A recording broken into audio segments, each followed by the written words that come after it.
White House adds Islamophobia along with anti-Semitism to Interagency group. Trump receives lowest rating in 7 years. Anti-war coalition presses U.S. Congress to repeal 2002 Iraq War Authorization. Representative Rashida Tlaib says corporate greed is a disease. Senator Bernie Sanders pulls vote for Yemen war powers bill after White House opposition. UN report shows 11,000 children killed or maimed in US-backed war.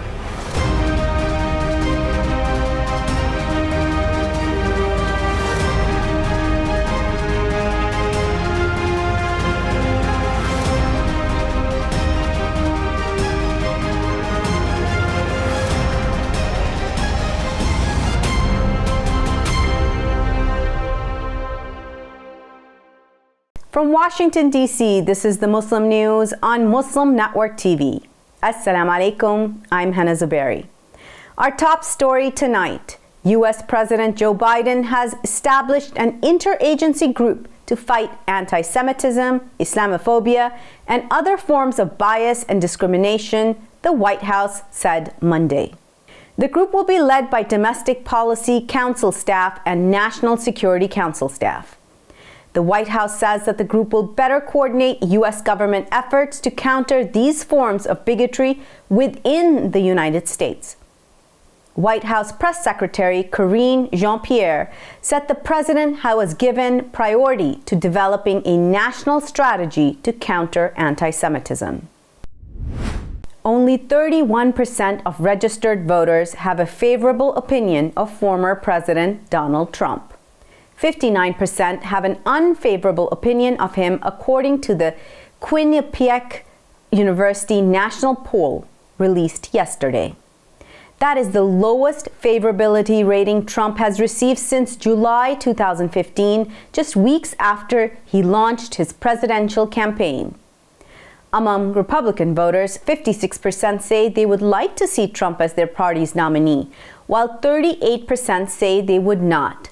More than half of registered voters, or 51%, say Trump should be disqualified from running for president again. This is specifically after he called to terminate the Constitution so that he can be reinstated as president. But 40% say he should not be disqualified based on this. 37 anti-war organizations are urging Congress to repeal the 2002 authorization for the use of military force for Iraq. In a letter sent this week to Senators Chuck Schumer, Mitch McConnell, Congresswoman Nancy Pelosi, and Kevin McCarthy, among others, the groups called for the legislation's long overdue repeal. The 2002 law authorized the use of armed forces against Saddam Hussein's government, which the U.S. did when it invaded Iraq in 2003. It allows the president the ability to wage military action without the need for Congress's approval, but has been used by successive U.S. presidents despite the war in Iraq having ended. Multiple presidents use its authority to wage war against a number of groups, including Al-Qaeda, the Taliban, Al-Shabaab, and Daesh.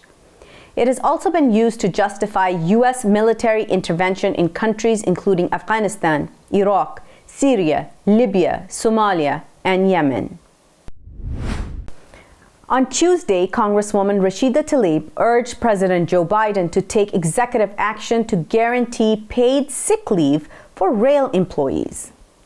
The Democratic representative from Michigan was speaking during a rally in the nation's capital. She said no worker in the richest country in the world should have to choose between their health and a paycheck. She added that corporate greed is a disease in this country.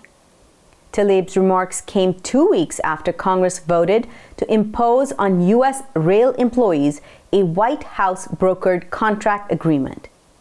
That agreement does not include a single paid sick day and denies workers the right to strike. Due to White House opposition, Senator Bernie Sanders has put his Yemen legislation on hold. This resolution would definitively end U.S. support to the war in Yemen. Sanders said that he will work with the White House on a compromise. He said that if they're not able to come up with a strong measure, he would place his resolution for a vote. Yemen's civil war between Iran-backed Houthi rebels and the Saudi-led military coalition began in September 2014. It has created one of the worst humanitarian crises in the world. In related news, UNICEF says more than 11,000 young people have been killed and injured in the US-backed Saudi war on Yemen since 2015. The true death toll of children is likely far higher, said the agency, as millions face hunger and disease. The report says that hundreds of thousands more remain at risk of death from preventable disease or starvation. The report was released just over 2 months after the expiration of a ceasefire between the Saudi-led coalition and the Houthis. A prominent politician in Sweden is pushing for the passage of a bill that would ban headscarves in the Swedish police force. The proposed law may apply to all public employees, Richard Jomshof, the chairman of the Parliament's Justice Committee, said Monday. He hopes that 4 right-wing parties can get the bill passed. Jomshof said that if you allow religious or political symbols, it's no longer a uniform. Kuwait's Ministry of Education recently issued a circular to private schools requiring teachers to sign a pledge to adhere to the teachings of Islam. More news after the break. Stay tuned and we'll be right back after these messages.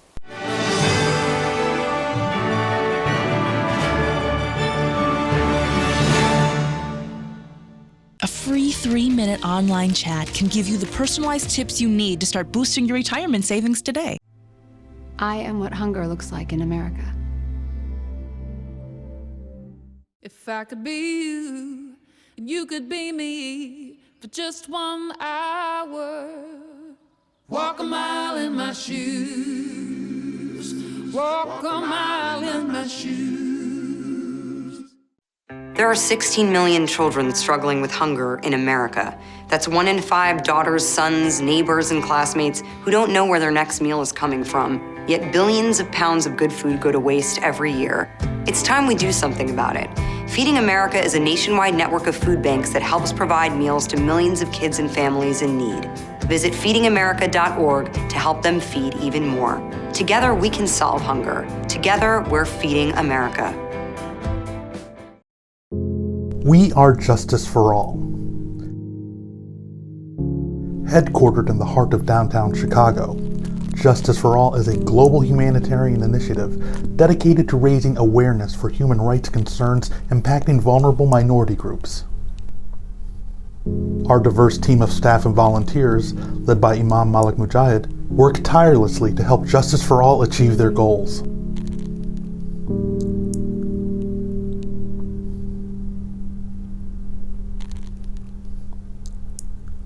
We promote policies that protect religious freedom, address the root causes of mass displacement, and recognize the plight of refugees and forced migrants.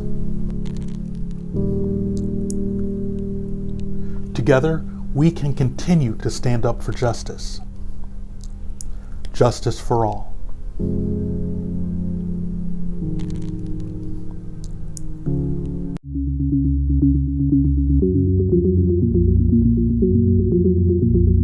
To stop this genocide, we need your help.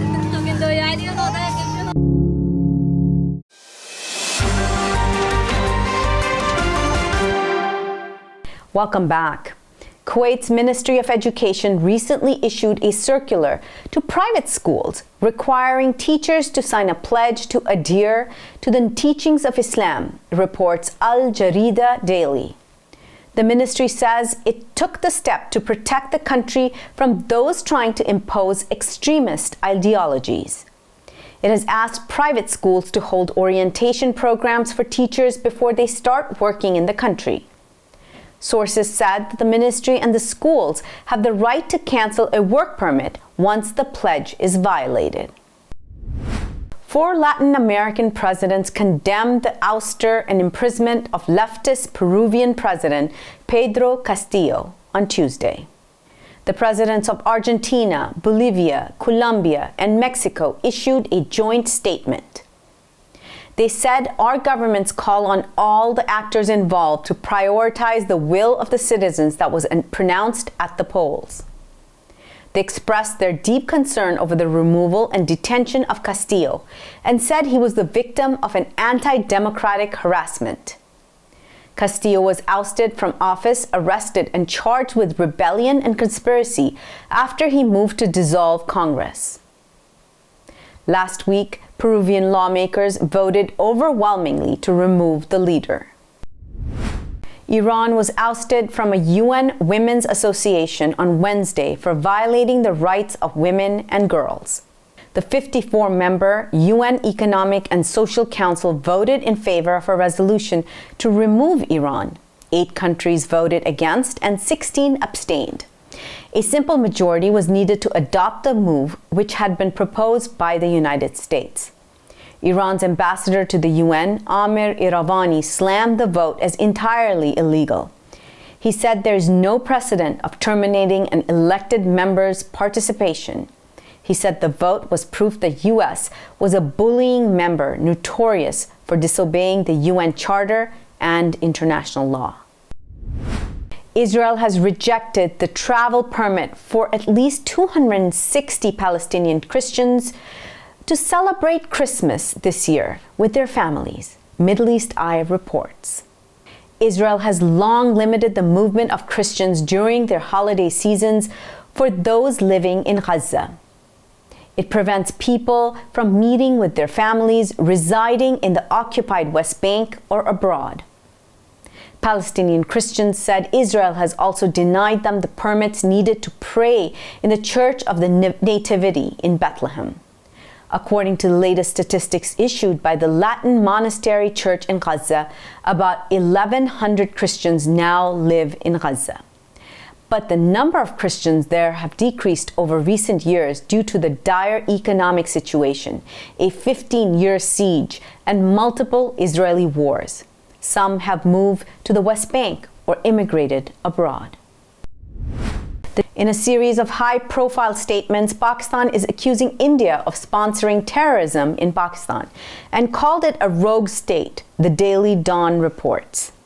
Pakistan's Minister of State for Foreign Affairs, Hena Rabbani Khar, said in a media briefing on Wednesday that no country has used terrorism better than India.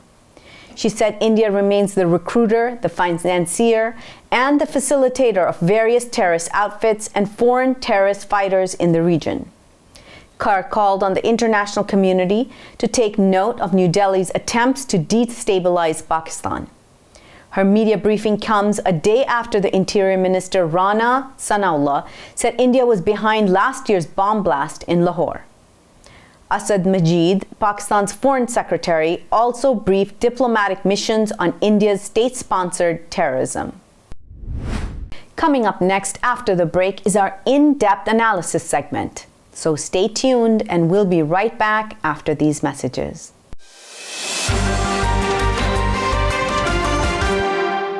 If I could be you, and you could be me for just 1 hour. Walk a mile in my shoes. Walk a mile in my shoes.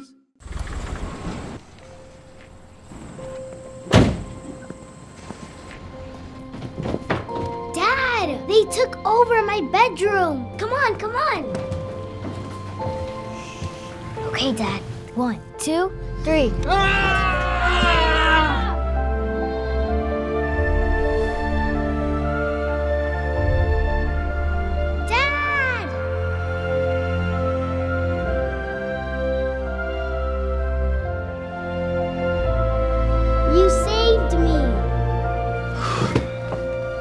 Dad? Are you okay? I'm fine, dear.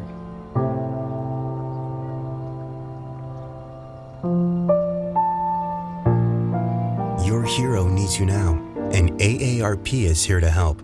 Find the care guides you need at aarp.org/caregiving.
To stop this genocide, we need your help.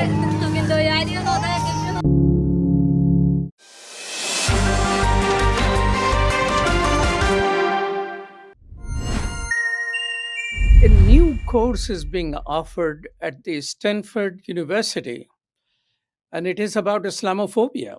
This fall is going to be the first time, and probably this is the first time at any university. The course named is Interrogating Islamophobia is being taught by Dr. Abia Ahmed. She is Associate Dean and Director of Stanford Markaz Resource Center. And this report came to us first by Stanford Daily, which is student-run newspaper. And the person who's going to teach the course, Dr. Abia Ahmed, she is with us. Welcome to Muslim Network TV. Assalamu alaikum. Walaikum assalam. Thank you for having me. Why did you plan to teach this course about Islamophobia? Yeah, that's a good question. So just by way of background, the Markaz Resource Center is one of 7 community centers at Stanford University. And historically, the center has undertaken some anti-Islamophobia trainings and efforts, some resilience sessions for students at Stanford. And this year, we decided to pivot our advocacy efforts a little bit to the academic side. And so we collaborated with the Center for Race and Ethnicity and launched a 1-unit seminar course to sort of take a deeper dive into Islamophobia as a phenomenon. And that's part of our advocacy efforts. I would love to know a little more about Markaz Center and what other things there are. But is there a history of Islamophobic incidents at the Stanford University which prompted you to do this? Primarily, I would say that it isn't so much as a history of Islamophobic incidents as it is just the overall need for advocacy for better understanding of Islam and Muslim life at Stanford generally. In the past, our center did receive a grant from Stanford University to undertake anti-Islamophobia efforts. So there's a lot of support for those efforts. Having said that, there are always certain campus groups or some kind of comments or microaggressions that do occur, which sort of form under the realm of Islamophobia. But our goal in teaching this course is to sort of broaden the discourse of Islamophobia, to try to understand what Islamophobia is as a phenomenon. It's not really a course about incident reports or sort of statistics. It's more conceptual. It's trying to get a sense of what is Islamophobia as a category, how does it manifest itself, what are its historical connections, what does it look like, and then because we can understand that, then we can counter it better. Reading the reports about preparing this particular conversation with you, I saw Robert Spencer has been invited to your campus. Now, he's the person who brought 900 people demonstrating in a program which I was doing on Prophet Muhammad, peace be upon him. So, why people like that continue to be welcomed in campuses like Stanford? And do you think more education like this course will prevent things of this nature? I mean, I think we have to remember that universities are academic institutions, and there's freedom of speech, and there's all kinds of students and faculty and staff that there's a diverse group of people that exist and on any given campus. And so Robert Spencer was invited quite a few years ago by the Stanford College Republicans, and it's part of their campus experience, and to invite people that they deem fit, and it's part of people opposing those perspectives to either protest or have counter efforts, and I would put this course as one counter effort. So, Dr. Ahmed, do you think this course will help reduce Islamophobia? I mean, do you mean Islamophobia as a phenomenon in the country, in the world, or do you mean Islamophobia at Stanford, or like what is the scope of Islamophobia that you're talking about here? Well, let's just start with Islamophobia around you.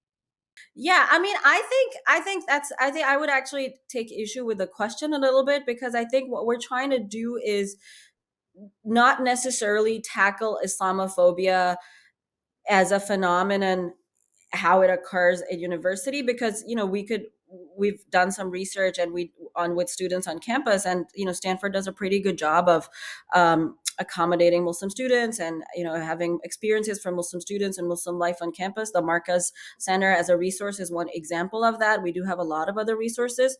So I think what I hope what this course will do is actually enhance the discourse around Islamophobia, and for both Muslims and non-Muslims, and to try for us to understand and answer some of the questions around what is Islamophobia. Is the term even something that we need to reconsider? Is it a phenomenon that we should look at as though it's racism? Do we think of it as a phobia? So I think those are some of the questions that we're answering, and in the long run, I hope that it will lead to obviously more education, which will ultimately lead to less discrimination and microaggressions and all of those things. But primarily, what the course is trying to do is broaden the scope of the discussion. What about Stanford teaching people how to live in a multi religious society? Oh yeah, yeah, absolutely. I mean, I think that there's our Office of Religious and Spiritual Life that has chaplains from multiple faiths, including a Muslim chaplain. That office is separate from our center. We oversee the Markaz oversees a lot of other experiences around Muslim identity, including arts and culture, mental health and wellness, political advocacy, social justice, and also academic intersections. We also address some of the professional experiences associated with the Muslim identity. So there is that. And then, like I said, our center is part of a coalition of 7 community centers that deal with other identities, which also talk about which also speak to the point about living in a multicultural and multi-religious, multiracial ethnic society. And I think the university does a pretty good job of trying to achieve that goal. This is something unique. I mean, chaplaincy is normally, I was just giving a lecture at the University of Illinois, and somebody came introduced, he's the chaplain there. It's a new phenomena relatively, but at Stanford, you're saying there is something else, which is part of your center. So, what other centers are there and how they differentiate from chaplaincy? Yeah, so our collective is known as the Centers for Equity, Community, and Leadership, and some of the other centers have been around for a very, very long time, reaching up to like 50 years. They include the Center for the Native American Cultural Center, the Asian American Cultural Center. The Black Community Services Center, the Women's Community Services Center, the Latino Community Service Center, and Queer Students Resources. And so those are the other 6. And the Marcas actually is the newest. So it started in 2013. We're approaching our 10-year anniversary next year. And it was born out of advocacy by Muslim students and Muslim faculty and staff requesting the university consider having a community center for for students who identify as Muslim, but also for students and community that are interested in Islam and Muslims. And so I agree with you. I think this is a relatively newer thing, and it's not very common on other campuses to find such a center. Well, Dr. Abi Ahmed, thank you so much for your time and for your work. Thank you for having me. I appreciate it. Back to you, Hena. Thank you, Brother Mitchell. That's all from our Washington studios tonight. You can find previous episodes and more on our YouTube or Facebook. For more content, keep watching Muslim Network TV or visit muslimnetwork.tv. Assalamu alaikum and good night.